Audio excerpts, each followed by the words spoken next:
Serious, scientists of Reddit, what happened when your research found the opposite of what your funder wanted? I was only a grad student at the time. My paper wasn't some smoking gun that would kill the funder's reputation, but it basically said, yeah, I did a survey of all the uses of medical procedure, put it into a math machine, and it came back saying there was no proof the procedure had any impact, positive or negative, on the outcome. The funder did sell equipment used in the procedure, etc. So I took it to my prof who had the grant. He looked at it, I asked what should I do, so he printed it out, which was weird. Then he took a pen and crossed his name off the front, flipped to the end and scratched the part out where I thanked the funder, then said, now your paper is perfect, please submit it to, it should get accepted. It was good work, but let's not talk about it again.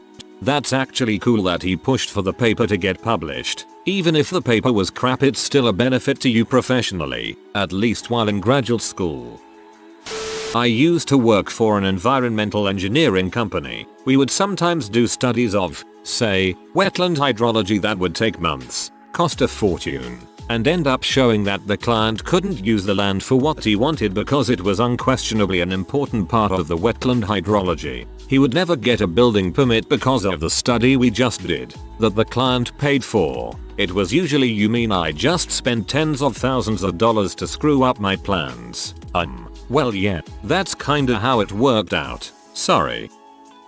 Published the paper with our findings and that was it. Pretty much the same as if we had found exactly what they wanted. A friend of mine who works in the industry just says if it doesn't work we just move on to the next project. No big deal. A lot of times though, your results simply just aren't publishable. Not because they go against what is desired, but simply because you don't learn anything new.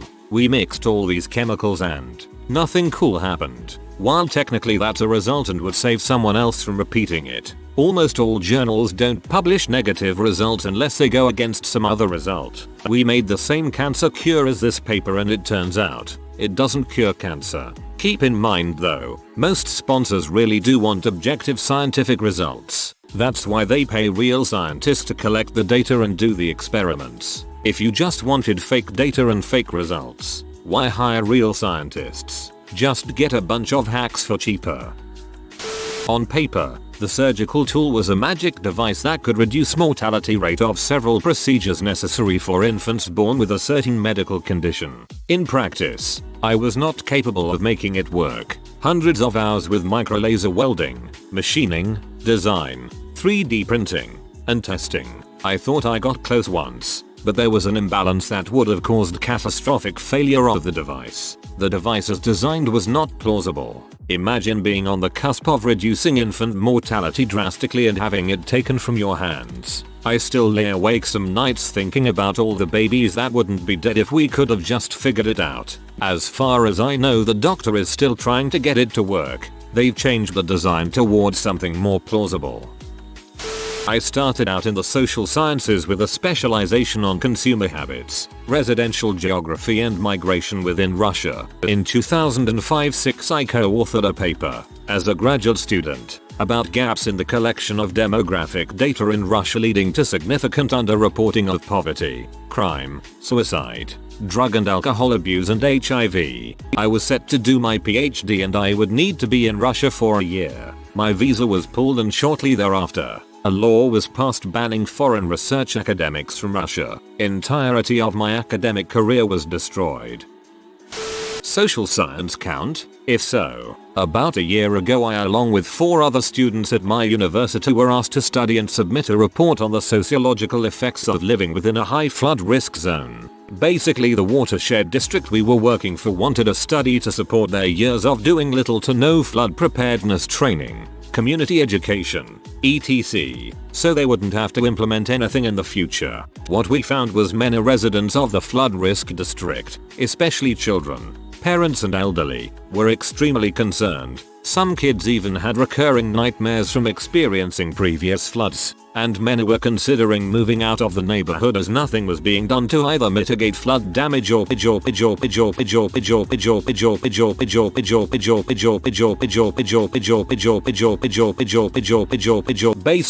the district's complete lack of concern absolutely had a social impact, but since that wasn't what they hired us for, they never implemented our recommendations. So nothing too dramatic but definitely disheartening.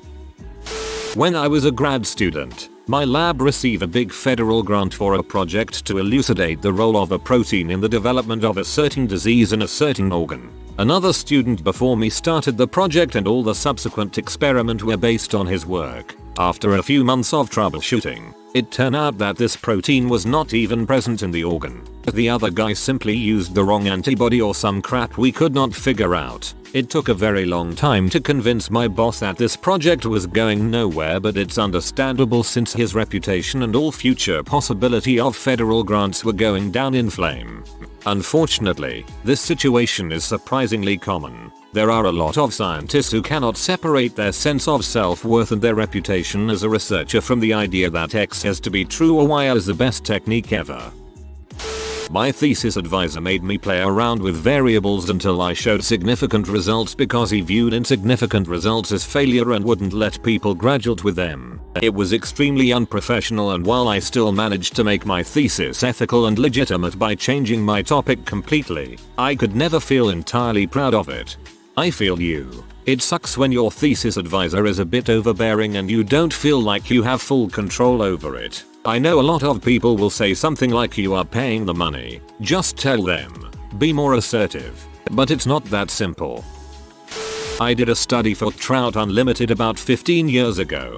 They wanted me to find wild reproducing trout, so that they could demand that the state stop augmenting the creek with hatchery trout stocking, so that the locals would stop fishing it, and it would only be the TU members and their wild trout. Well, I spent 2 years testing water quality, checking temp loggers, sampling invertebrates, and electroshocking. I did find wild, but non-native, trout in one tributary that was quite isolated from the rest of the system. The rest of the entire stream's watershed only contained non-trout and stock trout. Water quality wasn't great either, and there wasn't much for spawning habitat. Despite this, I was pulled aside by the head of the local TU chapter, and they explained that I was expected to recommend a complete halt in stocking. I did not. I recommended that the state continue stocking to allow as many people as possible to enjoy the resource in an area with almost no other trout fishing available. TU was PM no longer funds projects of that nature, and I was no longer invited to sit in with them at their meetings.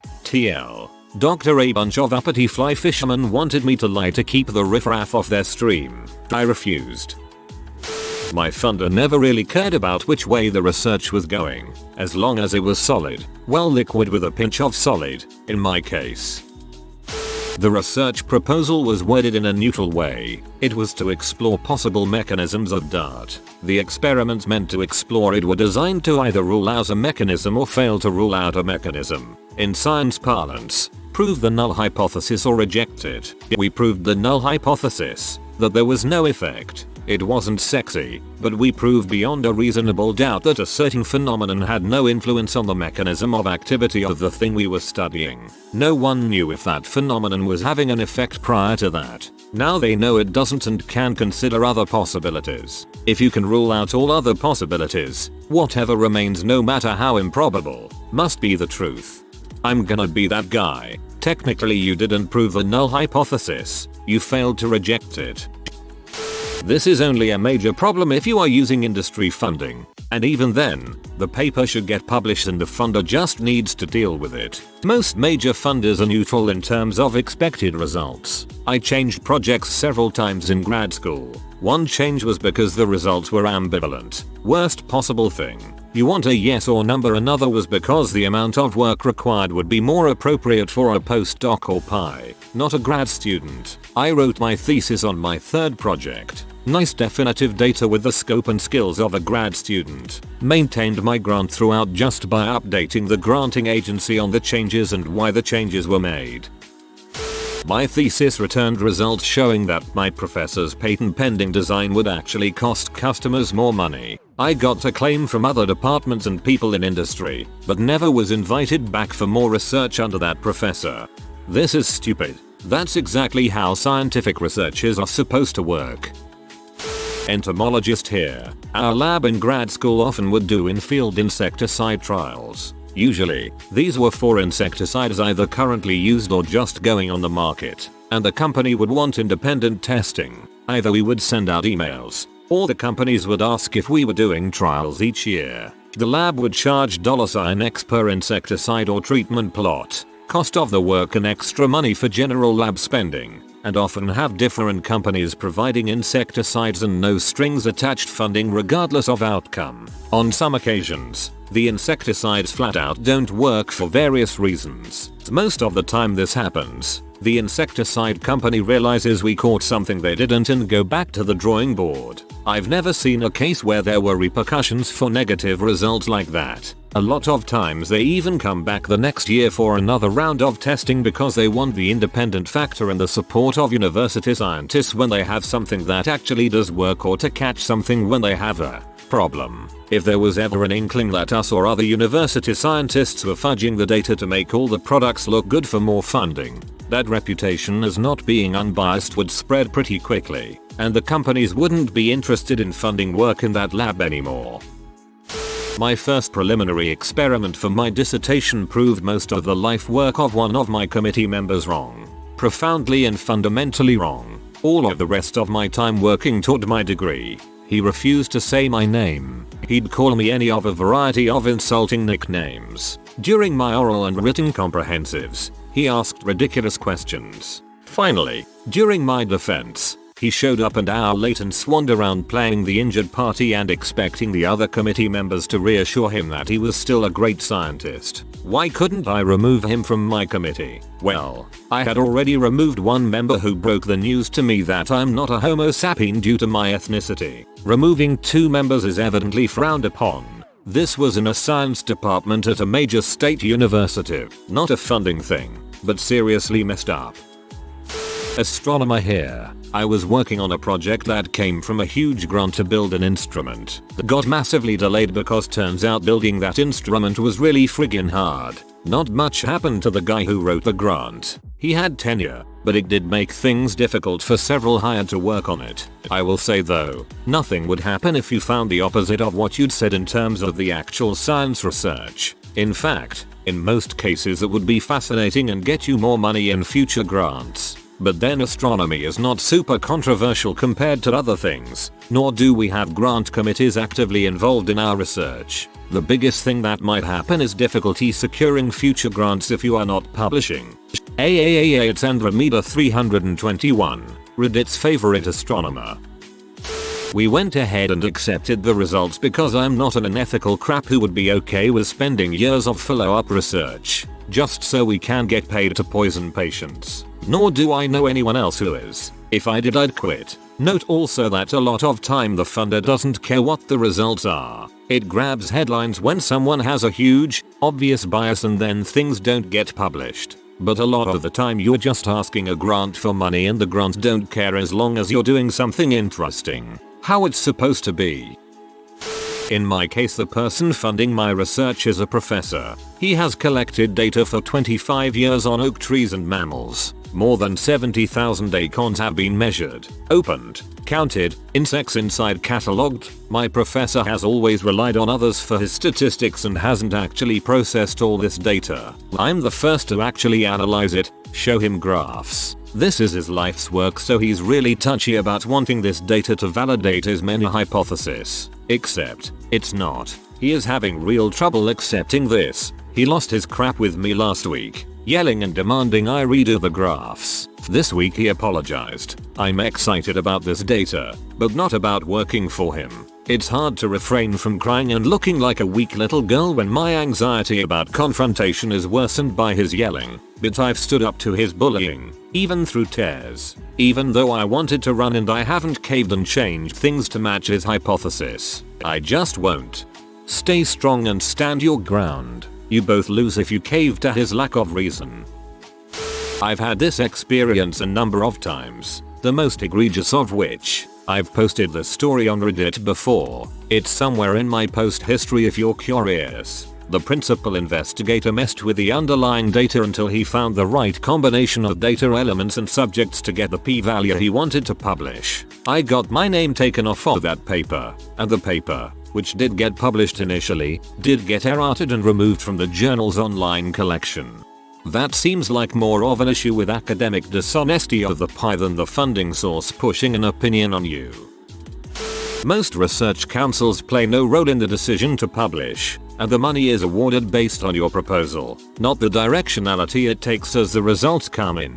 Equally, most funders have no vested interest in your product or drug, otherwise this is considered a financial conflict of interest and by law, must be stated on all the papers and talks. I've had no issues personally, but some results are more publishable than others, so it can often be disappointing for all parties if this is the case. Oh good, I have something to contribute here. On Monday I went to a meeting to share some preliminary data for a grant renewal. The grant is from the NIN. Part of the grant involves creating a mouse model for IBS. I run an antibiotics lab and I had some germ-free mice that I colonized with IBS microbiomes. Compared to healthy controls, they show more anxiety, different stool consistency, and a few other symptoms. And, in nearly every cohort, the mouse's visceral pain sensitivity is vastly different than the healthy controls. The problem is that the visceral pain sensitivity is in the opposite direction as expected. The IBS mice are hypoanalgesic. My hypothesis was that perhaps the mice had increased tolerance due to chronic visceral pain. Anyhow, I'm in a meeting with 8 other people, including my boss, and presenting the data, and halfway through my presentation this woman loses it. I mean seriously starts yelling and raising her voice, saying, "This isn't an IBS mouse model if it's hypoanalgesic. Why are you wasting our time and money, etc." I was so blown away. I've never witnessed anything like it. Apparently there were some background politics I was not aware of. I've been using colorectal distension, little inflatable balloons, to measure visceral pain sensitivity, and this woman had intense beliefs about using some sort of implant instead. I always avoid surgery when possible. Even after everyone got her to calm down, she spent the rest of the meeting huffing angrily and saying she was going to talk to other researchers about this. I felt very intimidated as I felt really good about the data, and I'm relatively new in the field of antibiotics. The weird part wasn't watching someone have a meltdown about the data, or how calm everyone else was watching a grown adult throw a temper tantrum. The weird part was going home to my partner and my roommate and saying I had a bad day because my crappy mouse isn't crappy enough. The cool thing about science is that it's true whether you believe it or not. That's a Neil deGrasse Tyson quote, not Bill Nye. After that abomination of a show he did, I'm kinda squeamish about putting Nye in anything science related anymore until he comes back to his senses. There wasn't much science in the show, but a whole lot of bulls. It was messy. My research demonstrated that my boss's pet analytical technique was fundamentally flawed. Digging deeper, I discovered that my boss's former students had massage data, and that the calibration data for the technique was simultaneously used as the test data for the technique. Fast forward a year, he refused to publish my results, and he refused to retract over 10 years worth of flawed papers. He also refused to fess up to his funding agency. I got the heck out of Dodge and got to do some really fun research in another lab at a different university. Fast forward another year, my former boss had hired another scientist, and he found an entirely separate second set of flaws with the analytical technique and the data. Like me, he told my former boss to take a flying leap. To this day, the flawed fraudulent papers have yet to be retracted. You can email the editor with a letter, presenting experimental evidence. I replicated a previous X-ray crystallography data and forced a retraction. Nobody reproduces crystals, it's so dangerous in structural biology.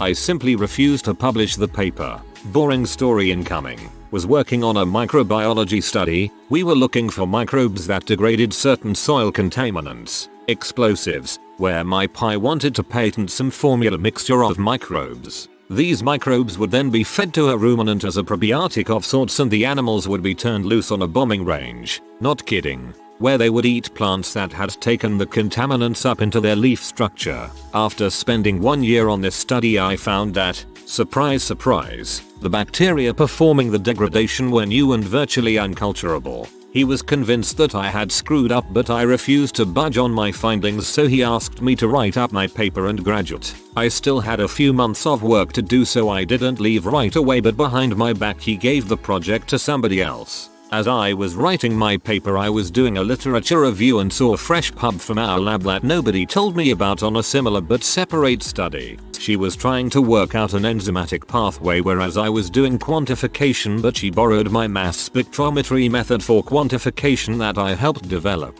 What stood out to me is that the other student had copied part of my materials and methods and discussion word for word about this analysis method, put it in her paper, and published it in a crappy journal. He denied that it was my work to publish and that it belonged to the lab. A postdoc confirmed it should have been mine to publish. So I told him to get fricked and went to the department head and dean. The department head was useless, but the dean did lean on my pie a little bit, and a couple of my committee members had my back, and together they helped me get out of there with my degree. He then tried to sneakily fire the postdoc that helped me. Would have been deported, but the dean told him to get fricked and tore up the paperwork. No long-lasting consequences for the C because he is tenured and is friends with at least one big donor. I did warn the other grad students to waive off any new recruits so he couldn't get a student for a few years. It didn't affect my career much, but I am getting out of science due to lack of opportunity at the Ms. level. Well, my funder was the US government, through a couple of hoops and ladders. Anyway, my group was tapped to back up another group's findings. The results were exactly what we were hoping for, but because I was new to the group and didn't have that much to do, I checked the baseline mathematical assumptions of the analysis, found out that something was off and the assumptions didn't hold. Since the end result of this experiment, and future experiments based off these results, were supposed to be published and used in a way that would be looked over and scrutinized again and again, our group decided to not be added to the contributors' paper. We voiced our concern to them and they published it anyway. We wrote a short paper refuting their results that only appeared on arXiv.org and moved on. It got a little attention, but the field I was working in was pretty small. Everyone else got excited for a few weeks, read our paper and moved on to different experiments as well. I left shortly after. It wasn't really working for me, and the group did it right the next time. The results were not as amazing, but that experiment was used as a push-off point for further experiments. I feel bad that I helped hold our field back for a few months, but I won't let sloppy math and science lead people possibly in the wrong direction. I admire your standards. So, not exactly a hard science, but I worked doing data analysis for a college of education in grad school.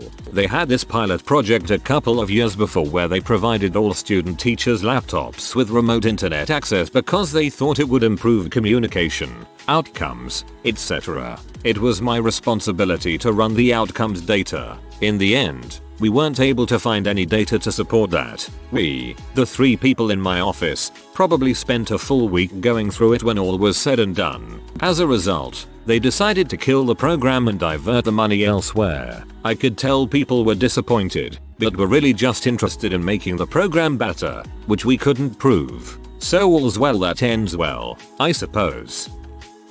Relatives who have worked with pharma companies say that at least some of them would rather know this drug is dangerous and doesn't work before it makes it to the market rather than after. No PR fallout that way. Cheaper than a class action suit, too.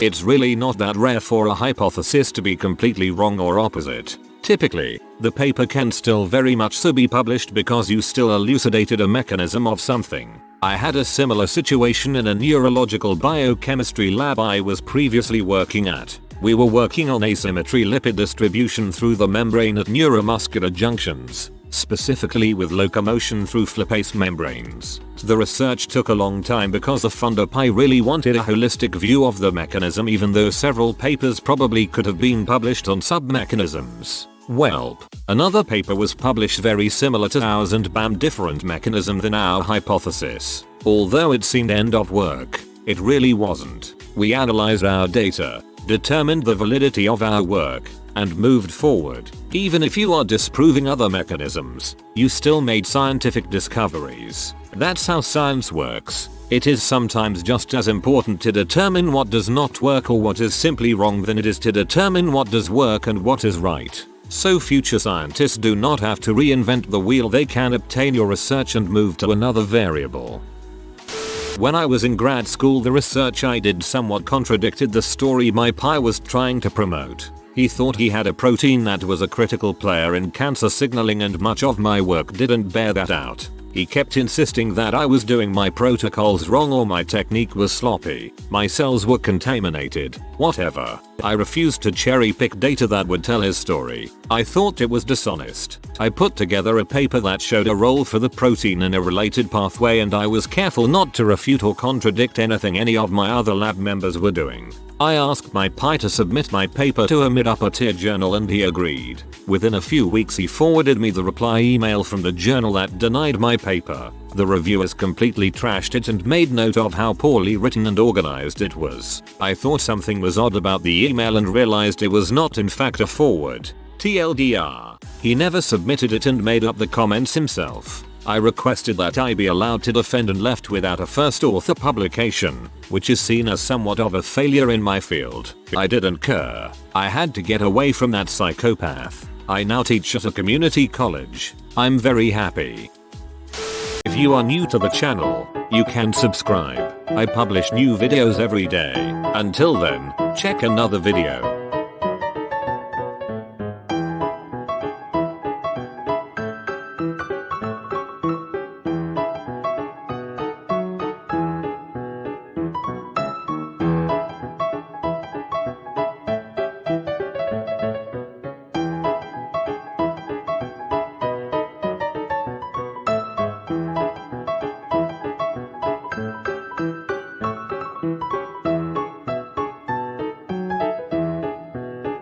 Bye for now.